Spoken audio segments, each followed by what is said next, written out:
The big advantage for us is twofold. One, that we can really focus on our long-term strategy and the delivery of our reinvention, if you like, of our organization from our origins as a low-cost carrier based out in Calgary to becoming a global network carrier. So number one, we can be longer term in our planning, and number two, we get the luxury now of being able to plan in private, not being accountable to quarterly sell-side analysts, and really planning our long-term strategy in conjunction with Onex and bringing two sets of great brains together.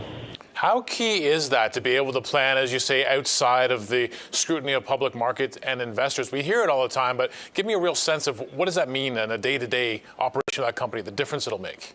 Well, you know, the biggest difference is that we buy our assets for 20, 25 years. The life of a 787, the life of a 737 are long-term investments. And we want to be able to plan those investments for their life rather than being held accountable for them on a quarterly basis. The analogy I've used before is like being a market gardener where you keep pulling the carrots up by roots to see if they're growing every 3 months. We don't have to go through that process now. We can really genuinely think that we plan on a 5, 10, and 20-year basis, which for an airline like ourselves with long-term growth ambitions is an essential attribute. Now, one of your chief rivals, Air Canada, going after Air Transat, that's still in the works. But how does this new relationship and the ownership of Onex position WestJet to really come up against your competition and fight back against them? Yeah, I'm really not focusing on others' relationships or others' plans. What I'm really focused on is making sure that the premium that Onex announced that they would pay for us back in mid-May is fully justified with our performance. So what we're really focused on is continuing to take deliveries of more wide-bodied long-haul aircraft in the 787, to continue to bring the 737 MAX back up into the skies, and to continue to bring lower fares for Canadians on a continued basis as we have done since 1996. What is the time I look for then on the 737 MAX? I believe you have said you'd be the first on that plane with your family. Do you have a sense now when you get them back in the sky? It's a complex situation, Greg. We continue to work with the regulators on a daily basis. We continue to work with Boeing on a daily basis. We are still working towards the first quarter of next year, but we know there are many moving parts.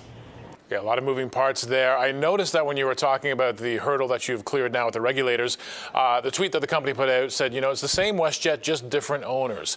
That seems to be a key message you're trying to get through to basically your customers, the flying public. You have any concerns that they think the company has changed and maybe not in a way that they like? I don't, Greg. I think our guests, 25 million people who fly with us every year, believe that what Onex are now enabling us to do is become the best version of ourselves. We're not modeling any other airline in Canada or anywhere else around the world to say we want to be like these guys.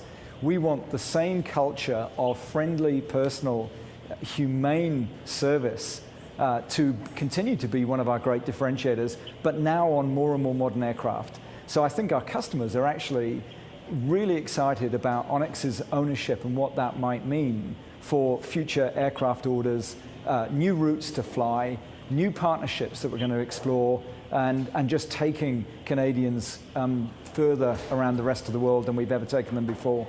That's an interesting phrase you use there, humane air travel, because obviously we all are accustomed with air travel. Sometimes we're not happy about the experience. How do you balance those two things? Low-cost carrier, value, but also keeping it an enjoyable experience that people don't walk away grumbling from.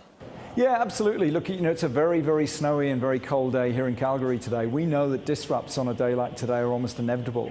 It's the way that WestJet deals with our guests when those disrupts happen, the extra lengths we go to recover those guests, and always believing that whoever flies on us is somebody that we want to see again and again and again on our services. And I think it's that injection of personality that Onex have absolutely embraced, and they've been to our town halls, they've met our people, they understand the value, not just the purpose of our culture, and that's something that they have been very, very quick to stress that they want to preserve and maintain.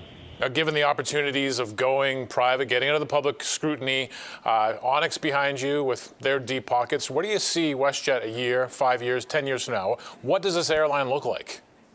I think it's realizing our ambitions. We brought low fares for domestic travel, and we've earned over a third of Canadians traveling on us domestically. We'd like to see that same market share on our transborder traffic with our partner Delta.